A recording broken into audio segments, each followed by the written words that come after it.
ಪ್ರತಿಷ್ಠಿತ ಲೇಔಟ್ನಲ್ಲಿ ಒತ್ತುವರಿ demolition ಶುರುವಾಗುತ್ತಾ Nalapad academy ತೆರವು ಕಾರ್ಯ ಸ್ಥಗಿತವಾಗಿದ್ದು ಯಾಕೆ? ಯಮಲೂರಿನಲ್ಲಿ ಅಧಿಕಾರಿಗಳ ಜೊತೆ ವಾಗ್ವಾದ ಆಗಿದ್ದೇನು? ನೋಡೋಣ ಒತ್ತುವರಿ ನ್ಯೂಸ್ ಎಕ್ಸ್‌ಪ್ರೆಸ್‌ನಲ್ಲಿ.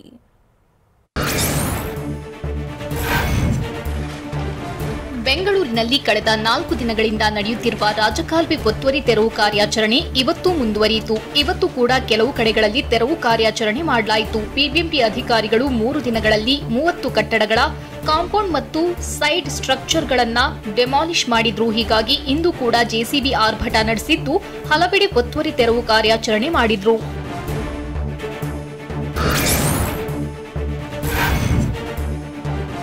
ಮಹದೇವಪುರ ವ್ಯಾಪ್ತಿಯ ಚಲ್ಲಘಟ್ಟದಲ್ಲಿರೋ ನಲಪಾಡ್ ಅಕಾಡೆಮಿ ಒತ್ತುವರಿ ತೆರವು ಕಾರ್ಯ ಸ್ಥಗಿತಗೊಳಿಸಲಾಗಿದೆ. ನಲಪಾಡ್ ಅಕಾಡೆಮಿ ಕೋರ್ಟ್ನಿಂದ ಸ್ಟೇ ತಂದಿರುವುದಾಗಿ ಹೇಳಿರೋ ಕಾರಣ ಡೆಮಾಲಿಷನ್ ಸ್ಥಗಿತಗೊಳಿಸಿದ್ದಾರೆ. ಕೇವಲ ಮೇಲ್ಭಾಗದಲ್ಲಿ ಮಾತ್ರ ಒತ್ತುವರಿ ತೆರವು ಮಾಡಿದ್ದ ಬಿಬಿಎಂಪಿ ಅಧಿಕಾರಿಗಳು ಇದೀಗ ಸ್ಟೇ ತಂದಿರೋ ಬಗ್ಗೆ ಮಾಹಿತಿ ನೀಡುತ್ತಿದ್ದಂತೆ ತೆರವು ಕಾರ್ಯಾಚರಣೆಯನ್ನ ಸ್ಥಗಿತ ಮಾಡಲಾಗಿದೆ.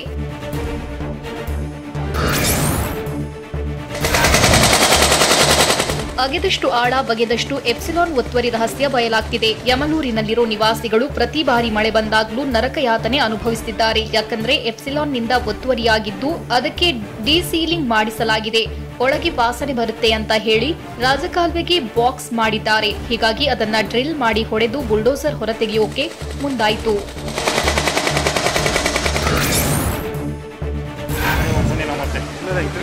ಪ್ರತಿಷ್ಠಿತ ಎಪ್ಸಿಲಾನ್ ಬಡಾವಣೆ ಹಿಂಭಾಗದಲ್ಲಿ ರಾಜಕಾಲುವೆ ಒತ್ತುವರಿ ಮಾಡಲಾಗಿದ್ದು ಬಿಬಿಎಂಪಿ ಅಧಿಕಾರಿಗಳು ತೆರವು ಕಾರ್ಯಾಚರಣೆ ಆರಂಭಿಸಿದ್ರು. ಯಮಲೂರಿನ ಮುನೇಶ್ವರ ದೇವಸ್ಥಾನದ ಬಳಿಯ ರಾಜಕಾಲುವೆ ಒತ್ತುವರಿಯಾಗಿರೋದು ಸರ್ವೆಯಿಂದ ಗೊತ್ತಾಗಿದೆ. ಹೀಗಾಗಿ ಪಾಲಿಕೆ ಅಧಿಕಾರಿಗಳು ತೆರವಿಗೆ ಮುಂದಾದಾಗ ಜಮೀನಿನ ಮಾಲೀಕರು ಅಧಿಕಾರಿಗಳಿಗೆ ತರಾಟೆಗೆ ತೆಗೆದುಕೊಂಡ್ರು. ಕೆಲಕಾಲ ಅಧಿಕಾರಿಗಳು ಹಾಗೂ ಜಮೀನು ಮಾಲೀಕರ ಮಧ್ಯೆ ವಾಗ್ವಾದ ನಡೆಯಿತು.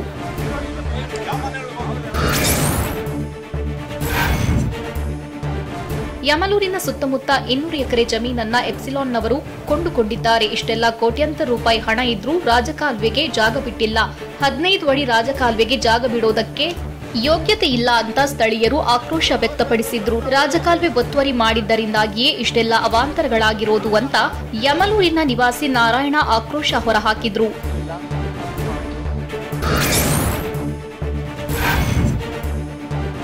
ಯಮಲೂರಿನ ಎಪ್ಸಿಲಾನ್ ಬಳಿ ಇರೋ ರಾಜಕಾಲುವೆ ಒತ್ತುವರಿ ತೆರವಿಗೆ ಬಂದ ಬಿಬಿಎಂಪಿ ಅಧಿಕಾರಿಗಳ ವಿರುದ್ಧ ಜಮೀನು ಮಾಲೀಕರು ಕೆಂಡಾಮಂಡಲರಾದ್ರು. ರಾಜಕಾಲುವೆ ಮಾರ್ಕಿಂಗ್ ಗೊಂದಲಮಯವಾಗಿದೆ. ಒತ್ತುವರಿ ತೆರವು ಹೆಸರಿನಲ್ಲಿ ಇಲ್ಲಿಂದ ರಾಜಕಾಲುವೆ ತಿರುಗಿಸೋ ಯತ್ನ ನಡೀತಿದೆ ಅಂತ ಜಮೀನು ಮಾರಾಟ ಮಾಡಿದ್ದ ಮಾಲೀಕರು ತೀವ್ರ ವಿರೋಧ ವ್ಯಕ್ತಪಡಿಸಿದ್ರು.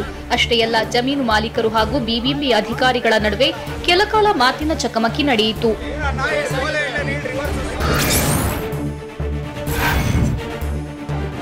ಎಪ್ಸಿಲಾನ್ ವಿಲ್ಲಾಗಳಿಗೆ ನಾವೆಲ್ಲರೂ ಜಮೀನು ಬಿಟ್ಟುಕೊಟ್ಟಿದ್ದೇವೆ. ಏನೇ ತಂಟೆ ತಕರಾರು ಬಂದ್ರೂ ಅದನ್ನ ಜಮೀನು ಮಾಲೀಕರಾದ ನಾವೇ ಬಗೆಹರಿಸಿಕೊಡ್ಬೇಕು. ಇರೋ ರಾಜಕಾಲುವೆ ಬಿಟ್ಟು ಬೇರೆ ಕಡೆ ಮಾರ್ಕ್ ಮಾಡಿದ್ದಾರೆ ಅಂತ ಜಮೀನು ಮಾಲೀಕ ರಘುರಾಮ್ ರೆಡ್ಡಿ ಆರೋಪಿಸಿದ್ರು. ದಶಕಗಳಿಂದ ರಾಜಕಾಲುವೆ ಇರೋದೇ ಇಲ್ಲಿ. ಇರೋ ಕಾಲುವೆ ಜಾಗ ಬಿಟ್ಟು ಬೇರೆ ಕಡೆ ರಾಜಕಾಲುವೆ ಮಾಡಲು ಹೊರಟಿದ್ದಾರೆ. ಕಾಂಪೌಂಡ್ ಒಡೆಯಲು ಮಾರ್ಕ್ ಮಾಡಿದ್ದಾರೆ. ಇದನ್ನ ಒಡೆಯಲು ಬಿಡಲ್ಲ ಅಂತ ಜಮೀನು ಮಾಲೀಕರು ವಿರೋಧಿಸಿದ್ರು.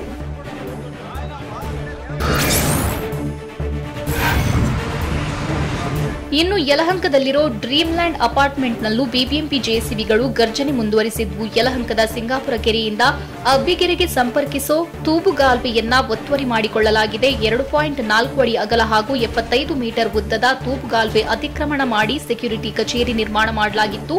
ವೈರಿಂಗ್ ಸಿಸಿ ಕ್ಯಾಮೆರಾ ತೆಗೆಯಲು ಸೂಚಿಸಿದ್ರೂ ತೆರವು ಮಾಡಿರಲಿಲ್ಲ. ಹೀಗಾಗಿ ಇಂದು ಎಂಟ್ರಿ ಕೊಟ್ಟ ಅಧಿಕಾರಿಗಳು ಸೆಕ್ಯೂರಿಟಿ ಕಚೇರಿ ಕಟ್ಟಡವನ್ನ ನೆಲಸಮಗೊಳಿಸಿದ್ರು.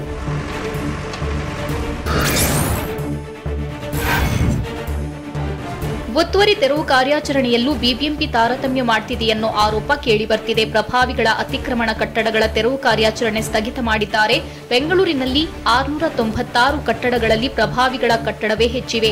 2016ರಲ್ಲೇ ರಾಜಕಾಲುವೆ ಒತ್ತುವರಿ ಮಾಡಿದ ಬಗ್ಗೆ ಪಟ್ಟಿ ಸಿದ್ಧವಾಗಿತ್ತು. 2515 ಒತ್ತುವರಿ ಪ್ರದೇಶಗಳನ್ನು ಬಿಬಿಎಂಪಿ ಗುರುತಿಸಿತ್ತು. ಆಗ 428 ಅತಿಕ್ರಮಣ ತೆರವು ಮಾಡಿದ್ದ ಬಿಬಿಎಂಪಿ ಅಧಿಕಾರಿಗಳು ಪ್ರಭಾವಿಗಳ ಮನೆಗಳು, ಕಟ್ಟಡಗಳು, ಆಸ್ಪತ್ರೆಗಳು ಸೇರಿದಂತೆ ವಾಣಿಜ್ಯ ಮಳಿಗೆಗಳು ಬಂದ ಕಾರಣ ತೆರವು ಕಾರ್ಯಾಚರಣೆ ಸ್ಥಗಿತ ಮಾಡಿದ್ರು.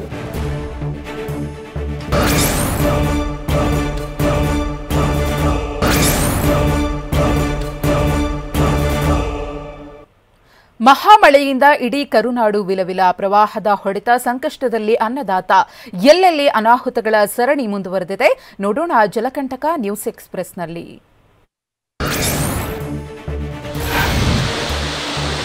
ಕರುನಾಡಿನಲ್ಲಿ ಮಳೆ ಅಬ್ಬರವೇನೂ ಕಡಿಮೆಯಾಗಿದೆ. ಆದರೆ ಮಳೆಯಿಂದ ಸೃಷ್ಟಿಯಾಗ್ತಿರೋ ಅನಾಹುತ ಮಾತ್ರ ಇನ್ನೂ ಸರಿ ಹೋಗ್ತಿಲ್ಲ. ಮಳೆಯಿಂದಾಗಿ ನದಿಗಳು, ಹಳ್ಳ ಕೊಳ್ಳಗಳು ಭರ್ತಿಯಾಗಿದ್ದು ಬೋರ್ಗರಿದು ಹರಿಯುತ್ತಿವೆ. ರಸ್ತೆಗಳು ಕೊಚ್ಚಿ ಹೋಗಿದ್ರೆ ಸೇತುವೆಗಳು ಮುಳುಗಡೆಯಾಗಿದೆ. ಹಳ್ಳ ಕೆರೆಗಳ ನೀರು ಜಮೀನುಗಳಿಗೆ ನುಗ್ಗಿ ಅನ್ನದಾತರು ಕಣ್ಣೀರು ಹಾಕುವಂತಾಗಿದೆ. ಕಷ್ಟಪಟ್ಟು ಬೆಳೆದ ಬೆಳೆ ರೈತರ ಕೈಗೆ ಬಂದ ತುತ್ತು ಬಾಯಿಗೆ ಬರದೆ ಕಂಗಾಲಾಗಿದ್ದಾನೆ.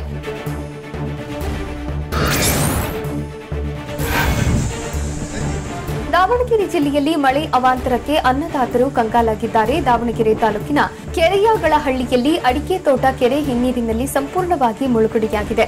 ಅಣಜಿ ಕೆರೆ ಭರ್ತಿಯಾಗಿ 300 ಎಕರೆ ಅಡಿಕೆ ತೋಟ ನೀರು ನುಗ್ಗಿದೆ. ತೆಪ್ಪ ಬಳಸಿಕೊಂಡು ಅಡಿಕೆ ಕೊಯ್ಲು ಮಾಡಬೇಕಾದ ಅನಿವಾರ್ಯತೆಗೆ ರೈತರು ಸಿಲುಕಿದ್ದಾರೆ.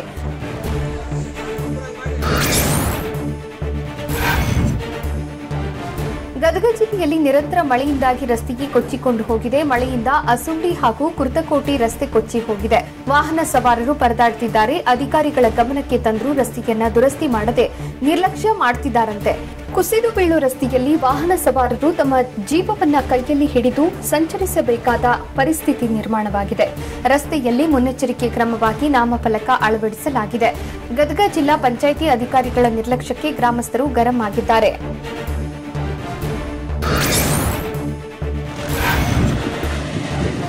ಬಾಗಲಕೋಟೆ ಜಿಲ್ಲೆ ಬಾದಾಮಿ ತಾಲೂಕಿನ ಗೋವನಕೊಪ್ಪ ಬಳಿ ಮಲಪ್ರಭಾ ನದಿಯ ಪ್ರವಾಹದಿಂದಾಗಿ ಸೇತುವೆ ಮುಳುಗಡೆಯಾಗಿದೆ. ಗೋವನಕೊಪ್ಪ ಹಾಗೂ ಕೊಣ್ಣೂರು ಹಳೆ ಸೇತುವೆ ಸಂಪರ್ಕ ಬಂದಾಗಿದೆ.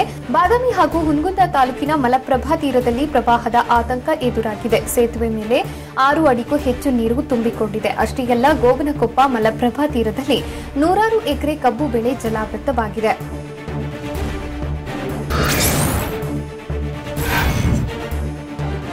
ಮೈಸೂರು ಜಿಲ್ಲೆ ಹುಣಸೂರು ತಾಲೂಕಿನ ಕೋಣನಹೊಸಹಳ್ಳಿಯಲ್ಲಿ ಆನೆಯ ತಡೆಗೋಡೆ ಕುಸಿತವಾಗಿದೆ. ಲಕ್ಷ್ಮಣ ತೀರ್ಥ ನದಿಯಲ್ಲಿ ನೀರಿನ ಪ್ರಮಾಣ ಹೆಚ್ಚಾಗಿರುವ ಹಿನ್ನೆಲೆಯಲ್ಲಿ ಅನಾಹುತ ಸಂಭವಿಸಿದೆ. 15 ಕಿಲೋಮೀಟರ್ ಉದ್ದದ ರೈಲ್ವೆ ಕಂಬಿಯ ಆನೆ ತಡೆಗೋಡೆ ಕುಸಿತವಾಗಿದೆ. ನೀರಿನ ಪ್ರಮಾಣವೇನಾದರೂ ಮತ್ತಷ್ಟು ಹೆಚ್ಚಾಗಿದ್ದೇ ಆದರೆ ಮತ್ತಷ್ಟು ಗೋಡೆ ಕುಸಿಯೋ ಭೀತಿ ಶುರುವಾಗಿದೆ. ಹೀಗಾಗಿ ಶೀಘ್ರವೇ ತಡೆಗೋಡೆ ಮರು ನಿರ್ಮಾಣಕ್ಕೆ ಗ್ರಾಮಸ್ಥರು ಒತ್ತಾಯಿಸಿದ್ದಾರೆ.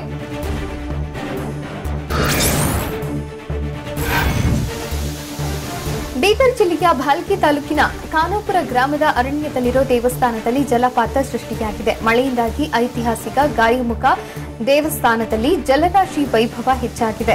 100 ವರ್ಷಗಳಷ್ಟು ಪುರಾತನ ಗಾಯಮುಖ ಗುಪ್ತಲಿಂಗ ದೇವಸ್ಥಾನದಲ್ಲಿ 50 ಅಡಿ ಎತ್ತರದಿಂದ ನೀರು ಸುರಿಯುತ್ತಿದೆ. ಚಿಕ್ಕದಾದ ಜಲಪಾತ ನೋಡಿ ಭಕ್ತರು ಸಂಭ್ರಮಿಸಿದ್ರು. ಇದೇ ಮೊದಲ ಬಾರಿಗೆ ದೇವಸ್ಥಾನದ ಅಕ್ಕಪಕ್ಕ ಜಲಪಾತ ಸೃಷ್ಟಿಯಾಗಿದ್ದು ಭಕ್ತರು ಆಶ್ಚರ್ಯಗೊಂಡಿದ್ದಾರೆ.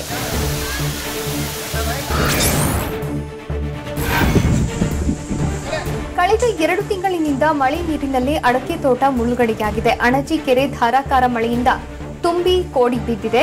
ಹೀಗಾಗಿ ಹೆಚ್ಚುವರಿ ನೀರು ಹೊರಗೆ ಹೋಗಲು ಕ್ರಮ ಕೈಗೊಳ್ಳಿ ಅಂತ ರೈತರು ಮನವಿ ಮಾಡಿದ್ದಾರೆ. ಕೆರೆ ಹಿನ್ನೀರಿನ ಸಮಸ್ಯೆಯಿಂದಾಗಿ ಅಡಕೆ ಬೆಳೆಯನ್ನ ಕಳೆದುಕೊಳ್ಳುವ ಭೀತಿ ರೈತರನ್ನ ಕಾಡ್ತಾ ಇದೆ. ಸರ್ಕಾರದ ಮುಂದೆ ತಮ್ಮ ಅಡಕೆ ತೋಟ ಉಳಿಸಿಕೊಡಿ ಅಂತ ಮನವಿ ಮಾಡ್ತಿದ್ದಾರೆ.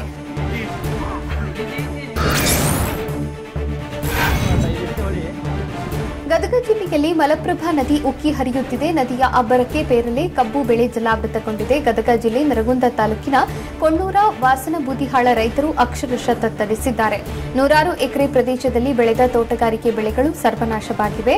ಕಟಾವಿಗೆ ಬಂದಿದ್ದ ಪೇರಲೆ ಬೆಳೆಗೆ ನೀರು ನುಗ್ಗಿ ಹಾಳಾಗಿದೆ. ಭರ್ಜರಿ ಫಸಲು ಇದ್ದ ಬೆಳೆ ಹಾಳಾಗಿದ್ದನ್ನು ಕಂಡು ರೈತರು ಪರದಾಡುವಂತಾಗಿದೆ.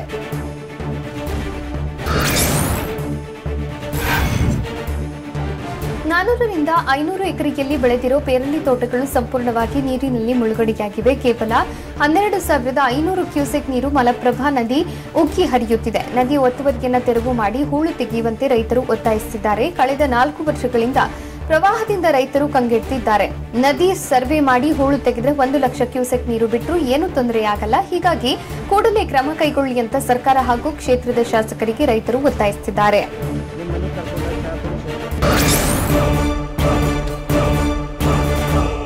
ಕರುನಾಡಿಗೆ ಮಳೆ ಜೊತೆಗೆ ಪ್ರವಾಹದ ಕಾಟ, ಎಲ್ಲೆಲ್ಲಿ ಸಂಕಷ್ಟ.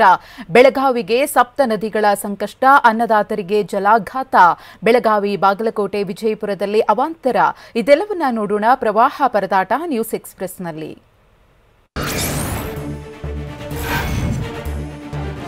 ಹಾಸನ ಜಿಲ್ಲೆ ಅರಸೀಕೆರೆ ತಾಲೂಕಿನ ಕೆಂಪುಸಾಗರ ಗ್ರಾಮದ ಬಳಿ ಕೆರೆ ಕೋಡಿ ನೀರಿನಲ್ಲಿ ಸಿಲುಕಿ ತಾಯಿ ಮತ್ತು ಮಗ ಪರದಾಟ ನಡೆಸಿದ್ರು.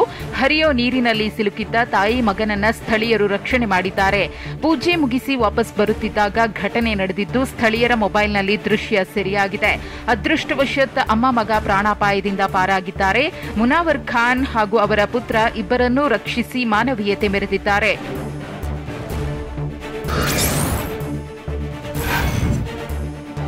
ಚಿಕ್ಕಮಗಳೂರು ಜಿಲ್ಲೆ ಮೂಡಿಗೆರೆ ತಾಲೂಕಿನ ಬೆಟ್ಟದಮನೆ ಬಳಿ ಶತಮಾನದ ಸೇತುವೆಯಲ್ಲಿ ಕಂದಕ ಸೃಷ್ಟಿಯಾಗಿದೆ.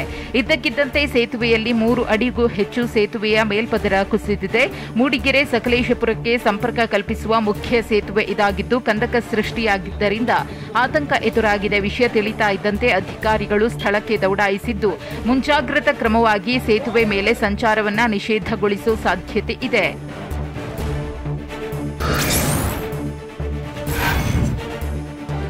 ಪಶ್ಚಿಮ ಘಟ್ಟ ಪ್ರದೇಶದಲ್ಲಿ ಮಳೆ ಆರ್ಭಟ ಮುಂದುವರೆದಿದೆ. ಹೀಗಾಗಿ ಅಪಾಯದ ಮಟ್ಟ ಮೀರಿ ದೂದ್ಗಂಗಾ ನದಿ ಹರಿಯುತ್ತಿದೆ.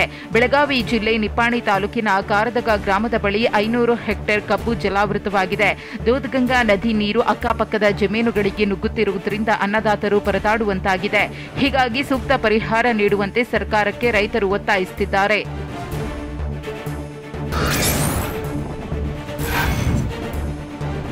ಪಶ್ಚಿಮ ಘಟ್ಟ ಪ್ರದೇಶದಲ್ಲಿ ಸುರಿತಾ ಇರುವ ಭಾರೀ ಮಳೆಯಿಂದ ಕುಂದಾನಗರಿ ಜಿಲ್ಲೆ ತತ್ತರಿಸಿ ಹೋಗಿದೆ. 7 ನದಿಗಳು ಅಪಾಯದ ಮಟ್ಟ ಮೀರಿ ಹರಿತಾ ಇದ್ದು ನದಿ ಪಾತ್ರದ ಜನರು ಪ್ರವಾಹದ ಭೀತಿ ಎದುರಿಸುತ್ತಿದ್ದಾರೆ. ಇದರ ನಡುವೆ ಮಹಾರಾಷ್ಟ್ರದ ಕೊಯ್ನಾ ಜಲಾಶಯದಿಂದ 30,000 ಕ್ಯೂಸೆಕ್ ನೀರು ಬಿಡುಗಡೆ ಮಾಡಿದ್ದು ಕೃಷ್ಣಾ ನದಿ ಪಾತ್ರದ ಜನರು ಆತಂಕದಲ್ಲಿದ್ದಾರೆ.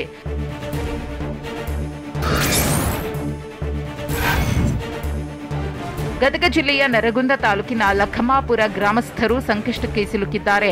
ನವಿಲು ತೀರ್ಥ ಡ್ಯಾಂನಿಂದ ಅಪಾರ ನೀರು ಮಲಪ್ರಭಾ ನದಿಗೆ ಹರಿಬಿಡಲಾಗಿದ್ದು ಕಾಳಜಿ ಕೇಂದ್ರಕ್ಕೆ ಶಿಫ್ಟ್ ಆಗಿ ಎಂದು ಖುದ್ದು ತಹಶೀಲ್ದಾರ್ ಬಂದು ಹೇಳಿದ್ರು. ಗ್ರಾಮಸ್ಥರು ಸುತಾರಾಂ ಒಪ್ಪುತ್ತಿಲ್ಲ. ನಮ್ಮ ಗ್ರಾಮಕ್ಕೆ ಅಪಾಯವಿಲ್ಲ, ಸದ್ಯಕ್ಕೆ ಸ್ಥಳಾಂತರ ಆಗಲ್ಲ, ನಮಗೆ ಶಾಶ್ವತ ಪರಿಹಾರ ಕಲ್ಪಿಸುವಂತೆ ಒತ್ತಾಯಿಸಿದ್ದಾರೆ.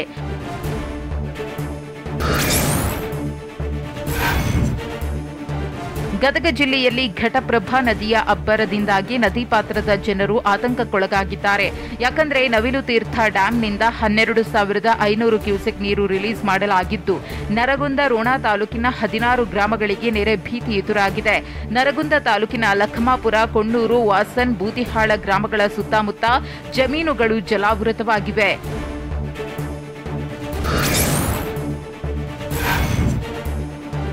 ಘಟಪ್ರಭಾ ನದಿಯ ರಣಾರ್ಭಟಕ್ಕೆ ಜನಜೀವನ ಅಸ್ತವ್ಯಸ್ತವಾಗಿದೆ. ಬಾಗಲಕೋಟೆ ಜಿಲ್ಲೆಯ ಬೀಳಗಿ ತಾಲೂಕಿನ ಅನಗವಾಡಿ, ಬಾಡಗಿ ಗ್ರಾಮಗಳನ್ನು ಸಂಪರ್ಕಿಸುವ ರಸ್ತೆ ಜಲಾವೃತವಾಗಿದೆ. ರಸ್ತೆ ಮೇಲೆ 6 ಅಡಿಯಷ್ಟು ನೀರು ಹರಿತಾ ಇದ್ದು ರಸ್ತೆ ಬಂದ್ ಆದ ಕಾರಣ ಬಾಡಗಿಯಿಂದ ಬಾಗಲಕೋಟೆಗೆ ಬರಲು 40 ಕಿಲೋಮೀಟರ್ ಸುತ್ತುವರೆದು ಪ್ರಯಾಣ ಮಾಡಬೇಕಾದ ಪರಿಸ್ಥಿತಿ ಎದುರಾಗಿದೆ.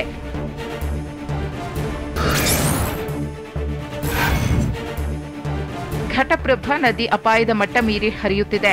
ಬಾಗಲಕೋಟೆಯ ಬೀಳಗಿ ತಾಲೂಕಿನಲ್ಲೂ ಘಟಪ್ರಭಾ ಘರ್ಜನೆ ಜೋರಾಗಿದೆ. ನದಿಯ ಪಕ್ಕದ ಜಮೀನುಗಳಿಗೆ ನೀರು ನುಗ್ಗಿ ಕಬ್ಬು ಬೆಳೆಗೆ ಹಾನಿಯಾಗಿದೆ. ವಿದ್ಯುತ್ ಕಂಬಗಳು ಜಲಾವೃತವಾಗಿವೆ. ಬಾಡಗಿ ಅನಗವಾಡಿ ರಸ್ತೆಯಲ್ಲಿ 1 ಕಿಲೋಮೀಟರ್ ವ್ಯಾಪ್ತಿಯಲ್ಲಿ ನೀರು ನಿಂತ ಕಾರಣ ಸಂಚಾರಕ್ಕೆ ಅಡ್ಡಿ ಉಂಟಾಗಿದೆ.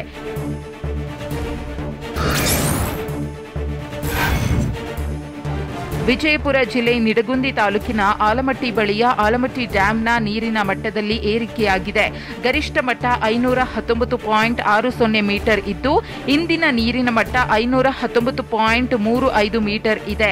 ಒಳಹರಿವು 1,30,891 ಕ್ಯೂಸೆಕ್ ಇದ್ದು ಹೊರಹರಿವು 1,50,000 ಕ್ಯೂಸೆಕ್ ಇದೆ. 123.01 ಟಿಎಂಸಿ ಸಂಗ್ರಹ ಸಾಮರ್ಥ್ಯದ ಡ್ಯಾಂನಲ್ಲಿ 118.725 ಟಿಎಂಸಿ ನೀರು ಸಂಗ್ರಹವಾಗಿದೆ.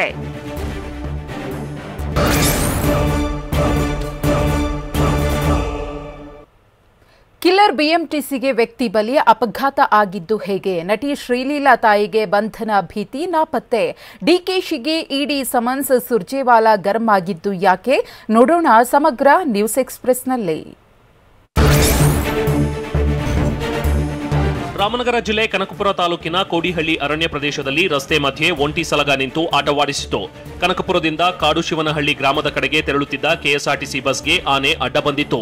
ಇಂದು ಬೆಳಿಗ್ಗೆ ಏಕಾಏಕಿ ಆನೆ ಬಸ್ಗೆ ಅಡ್ಡ ಬಂದ ಹಿನ್ನೆಲೆಯಲ್ಲಿ ಪ್ರಯಾಣಿಕರು ಆತಂಕಗೊಂಡಿದ್ರು. ಕೆಲ ಹೊತ್ತಿನ ಬಳಿಕ ಆನೆ ಕಾಡಿನೊಳಕ್ಕೆ ಹೋದ ಮೇಲೆ ಜನ ನಿಟ್ಟುಸಿರು ಬಿಟ್ರು.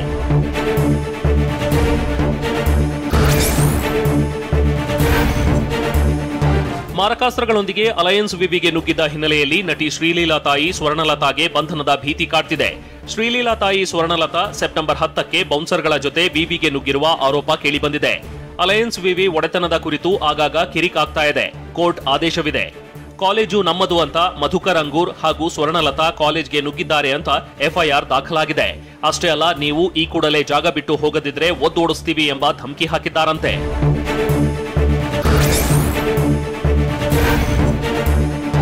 ಅಲಯನ್ಸ್ ವಿವಿಗೆ ಬೌನ್ಸರ್ಗಳ ಜೊತೆ ಮಧುಕರ್ ಅಂಗೂರ್, ಸ್ವರ್ಣಲತಾ ನುಗ್ಗಿದ್ದಾರೆ ಅಂತ ಎಫ್ಐಆರ್ ದಾಖಲಾಗಿದೆ. ಮಧುಕರ್, ಸ್ವರ್ಣಲತಾ ಸೇರಿದಂತೆ 7 ಜನರ ವಿರುದ್ಧ ಪ್ರಕರಣ ದಾಖಲಾಗಿದೆ. ಅಲಯನ್ಸ್ ವಿವಿ ಸಿಬ್ಬಂದಿ ನಿವೇದಿತಾ ಮಿಶ್ರಾ ದೂರು ಕೊಟ್ಟಿದ್ದಾರೆ. ನಿಂದನೆ ಮಾಡಿ ಕೊಲೆ ಬೆದರಿಕೆ ಹಾಕಿರೋ ಆರೋಪದ ಮೇಲೆ ಕೇಸ್ ದಾಖಲಾಗಿದ್ದು ಪೊಲೀಸರು ಹುಡುಕಾಟ ನಡೆಸುತ್ತಿದ್ದಾರೆ.